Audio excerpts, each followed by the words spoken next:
Na estrutura do SO3, eu vou pegar uma das estruturas, mas, obviamente, eu tenho três estruturas igualmente prováveis, né? A dupla aqui e a dupla aqui. Então, eu vou ter, nessas estruturas, eu vou ter mais 2, 0, menos 1 e menos 1. Mas eu tenho três estruturas igualmente possíveis. Então, o que é que eu faço? Eu vou tirar a média das cargas, né?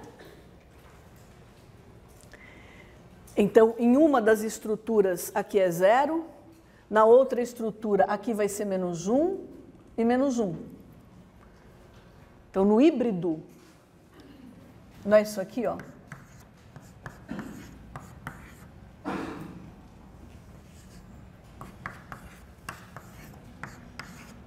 Nessas outras estruturas, isso aqui é menos 1, 0, menos 1, 0, menos 1. Isso aqui é sempre mais 2. Então, quando eu faço a carga na estrutura híbrida, eu só estou querendo mostrar para vocês que, né, que eu posso considerar uma das estruturas, que não preciso pegar a híbrida. Mas a híbrida, a carga é 0, mais menos 1 dá menos 2, mas eu tenho três estruturas. Então, na estrutura híbrida, a carga é menos 2/3. O enxofre vai ser sempre 2, porque é mais 2, mais 2, mais 2, dividido por 3, mais 2. E aqui é menos 1, 0 e menos 1. Portanto, menos 2 dividido por 3. Aqui é a mesma coisa, menos 1 e 0. Carga formal nesse oxigênio, menos 2/3. Isso no híbrido, é a média. Mas eu não estou preocupada com o híbrido. Eu quero discutir com vocês se vocês acham esses valores de cargas formais razoáveis. O que vocês acham disso?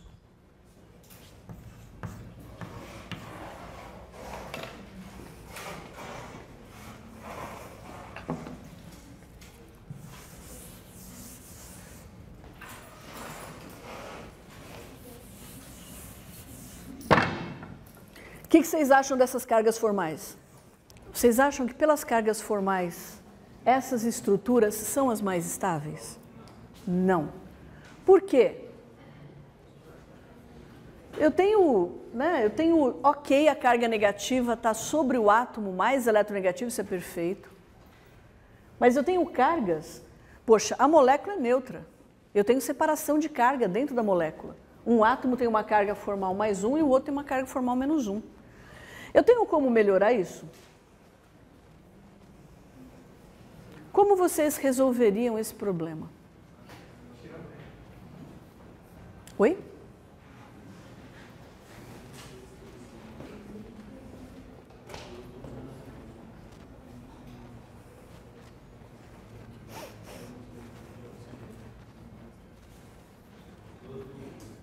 Oi? Uai, um jeito de eu tirar essa carga aqui do oxigênio é eu mandar ele fazer uma dupla, né? Eu vou deslocar. Eu vou rearranjar os pares eletrônicos e vou formar uma dupla aqui, ó. Quando eu coloco uma dupla, oxigênio com dupla, carga formal 0. Aí, necessariamente, esse enxofre tem que ser 0. Olha que lindo, eu só tenho carga formal 0. Não é? Vocês concordam comigo que, do ponto de vista das cargas formais, essa distribuição eletrônica é melhor? Então, esse arranjo eletrônico... Então, do ponto de vista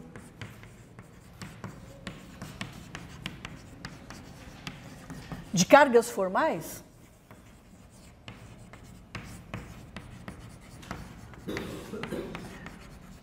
uma molécula de SO2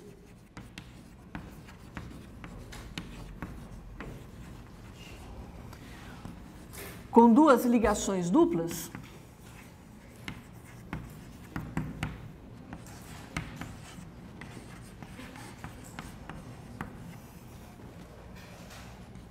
é mais estável.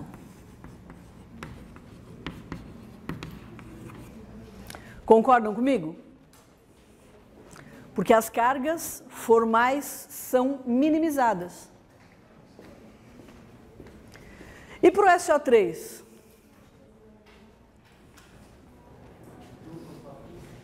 Oi?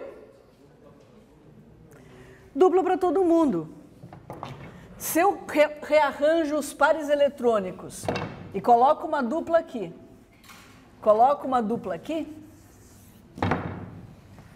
olha que legal. Vai ser 0, 0, 0 e pronto. Qual a ordem de ligação SO? Bom, aqui a gente sabe que é 2, né? Qual é a ordem de ligação SO nessa estrutura?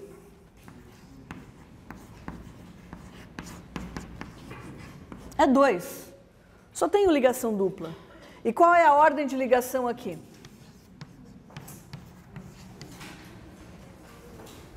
Hã? 2. Então, eu sei diferenciar, no caso desses 3 óxidos, qual é o melhor modelo. Por quê? Porque se quem valer for a regra do octeto, eu vou encontrar distâncias de ligação SO diferentes para cada um dos 3 óxidos. Se o melhor modelo for das cargas formais, tanto faz se eu tiver o SO, o SO2 ou o SO3, a distância de ligação vai ser igual, porque a ordem de ligação é a mesma.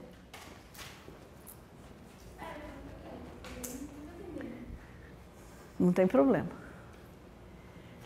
Eu estou discutindo com vocês 2 modelos para a estrutura eletrônica mais estável de uma molécula. O primeiro modelo é o da regra do octeto. Isso, da regra do octeto, é o análogo ao que nós fizemos na aula passada com o sulfato. Você lembra que nós pegamos a estrutura do sulfato, desenhamos a estrutura de Lewis, verificamos a regra do octeto, e aquela estrutura do sulfato com 4 ligações simples atendia a regra do octeto, lembra? Aí nós fomos calcular as cargas formais. Quando nós fomos calcular as cargas formais, o que nós tínhamos? -1 para cada oxigênio, porque era uma ligação simples, enxofre-oxigênio, e o enxofre tinha que ter uma carga formal mais 2, para a somatória da -2, que era a carga do sulfato. Até aí você lembrou? Tá. Aí o que eu falei para vocês na aula passada? Que a regra do octeto era atendida, mas que quando eu calculava as cargas formais, eu tinha valores muito altos de carga. E que isso dava instabilidade eletrônica para aquela configuração. Então, o que eu falei? Vamos minimizar essas cargas formais. E nós vimos na aula passada que a estrutura que melhor minimizava essa energia era aquela que tinha 2 duplas. Lembrou? Eu não estou lembrando de tudo, professora. Você lembrou? Nós fizemos a estrutura para o sulfato que só tinha ligação simples, regra do octeto. Aí eu falei, mas isso tem muita carga. Aí nós fizemos pelas cargas formais, diminuindo as cargas formais.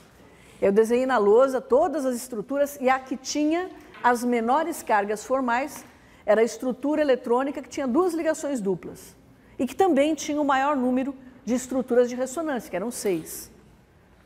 Então a gente concluiu que quanto mais distribuída a carga tivesse, melhor para a estabilidade e tal. Eu estou fazendo a mesma coisa aqui. Então eu fiz pela regra do octeto, então nós calculamos a ordem de ligação pela regra do octeto, e eu estou fazendo a mesma coisa agora com as cargas formais. Então, se eu calcular as cargas formais usando essas estruturas aqui, que eu obtive da regra do octeto, eu tenho muita separação de carga, exceto no caso do SO. Então, no SO2, por exemplo, o enxofre tem carga mais 1, e cada oxigênio, e um oxigênio, perdão, tem uma carga menos 1. No SO3, eu tenho mais separação de carga ainda. Então, do ponto de vista das cargas formais, essas estruturas aqui não são as mais estáveis, porque não são elas que dão os menores valores de carga formal. Tá bom? E o que eu estou dizendo para vocês é que, se eu sigo o conceito de cargas formais para encontrar a configuração eletrônica mais estável, o que eu vou obter é que todas as ligações SO, todas elas, vão ter ordem 2. Então, esse é um jeito que eu tenho de diferenciar qual dos dois modelos é melhor para descrever essas moléculas. Então, se eu coloco monóxido, dióxido e trióxido de enxofre em um aparelho que me permite obter a distância de ligação, e aí eu encontro a mesma distância de ligação para esses 3 compostos, eu falo, o modelo das cargas formais é melhor para discutir a configuração eletrônica desses 3 óxidos. Mas se eu pego SO, SO2, SO3, ponho no equipamento que mede a distância dos átomos e obtenho um valor diferente para cada óxido, aí eu falo, é a regra do octeto que está funcionando melhor. Por que eu estou falando isso para vocês? Porque na aula da semana passada, eu disse que para o sulfato era o modelo das cargas formais. Agora, eu não quero que vocês decorem que sempre que eu tiver enxofre, eu não posso mais usar a regra do octeto. E eu comecei a aula de hoje falando que quando eu tenho um átomo que tem muito elétron, e do ponto de vista de ligação química, muito é maior do que 1, vocês vão entender um pouquinho melhor por quê amanhã. Estou pensando no enxofre. Se você pega o enxofre, a camada de valência tem 6 elétrons, mas ele não tem só isso de elétron, né? Então, se a gente considera isso, a gente percebe que não tem uma regrinha que sempre vai funcionar. E é isso que eu acho que às vezes vocês esperam que aconteça. A Dalva disse que sempre que eu tiver um elemento químico a partir do 3º período, então eu não sigo mais a regra do octeto. Eu sigo a regra do octeto expandido. Ou a regra da camada de valência expandida. Não tem essa regrinha dourada. O que eu estou dizendo para vocês é que a partir do 3º período, existe sim a possibilidade que um dado átomo acomode mais do que 8 elétrons na camada de valência. Está claro o que eu quero dizer? Eu não estou dizendo vai ter mais do que 8 elétrons. Não. Eu estou dizendo pode ter. Não é um absurdo. Tá certo? Porque a regra do octeto não está entre os 10 mandamentos. É um modelinho empírico. Tá bom? A distância de ligação no SO, no SO2 e no SO3, acho que foi isso que você me perguntou, né, Jéssica?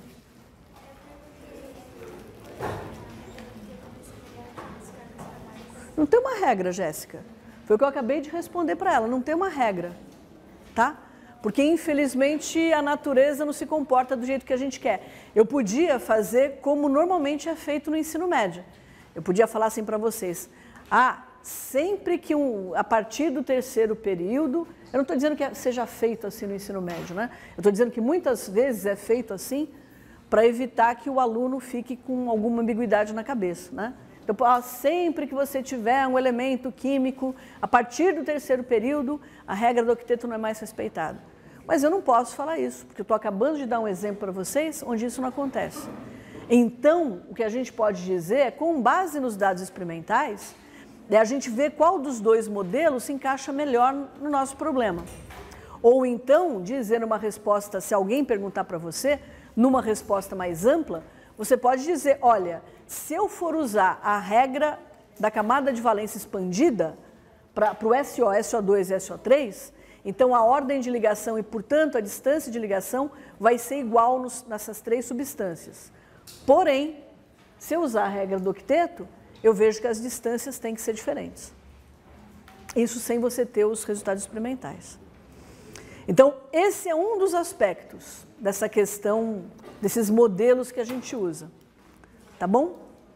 Então, por favor, sempre que vocês forem usar qualquer modelo, né, tenham cuidado com os sempres e com os nuncas, né?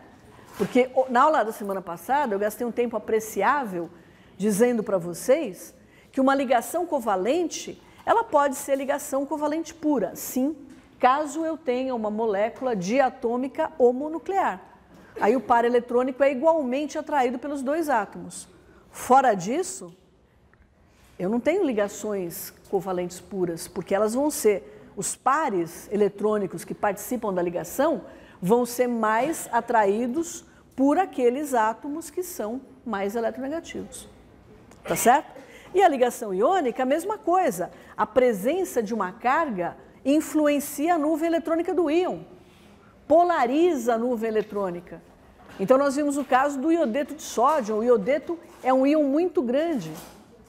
Se eu aproximo uma carga desse íon, essa nuvem eletrônica vai se distorcer e vai ser atraída na direção do cátion. E com isso eu crio um certo grau de recobrimento, né, do espaço onde os elétrons do íon sódio estão e do iodeto estão. Isso é um caráter covalente. A gente estuda a ligação covalente e estuda a ligação iônica. Mas a gente tem que entender que a natureza, ela tem mais do que 50 tons de cinza. Ela tem um número infinito de tons de cinza.